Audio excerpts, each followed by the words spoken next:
84 లక్షల జీవరాశుల్లో అత్యంత శ్రేష్టమైనది మానవ జన్మ అంటారు. ఈ జన్మ వల్ల మానవునికి విశేష జ్ఞానం చేకూరుతుంది.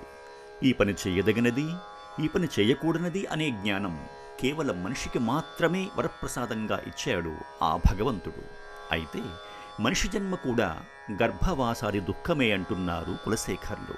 అంటే ఈ జీవుడు తల్లి గర్భమనే గాఢాంధకారంలో ఒకవైపే తిరిగి పడుకుని మరోవైపు తిరగలేక తల్లి ఇష్టంగా తీసుకునే ఆహారం వల్ల తన శరీరానికి వేడి, చల్లదనం, వాతం వంటివి కలగటం, తద్వారా తల్లి గర్భంలో అరగని పదార్థములు కుళ్ళిపోయి దుర్వాసన కలగటం, తద్వారా పురుగులు పుట్టి శిశువు శరీరాన్ని కుట్టి బాధిస్తూ ఉంటే పైకి చెప్పుకోలేక ఏడ్వలేక తల్లి గర్భంలో జీవుడు అనుభవించే బాధలు నరకంలో యమయాతనల కన్నా ఘోరమైనది. ఈ బాధలు అనుభవించడానికి కారణం గత జన్మల్లో ఏనాడూ భక్తితో భగవన్నామం చేయకపోవటమే.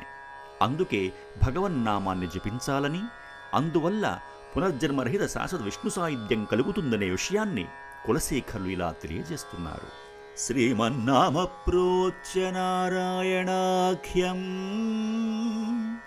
కేన ప్రాపుర్వాంచిదం పాపినోపి హానః పూర్వం వాక్ ప్రవృత్తానతస్మిన్ తేన ప్రాప్తం గర్భవాసాది దుఃఖం.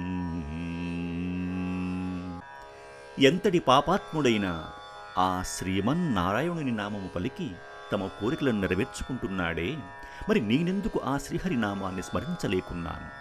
అందుకే గర్భవాసాది దుఃఖములను పొందుచున్నాను.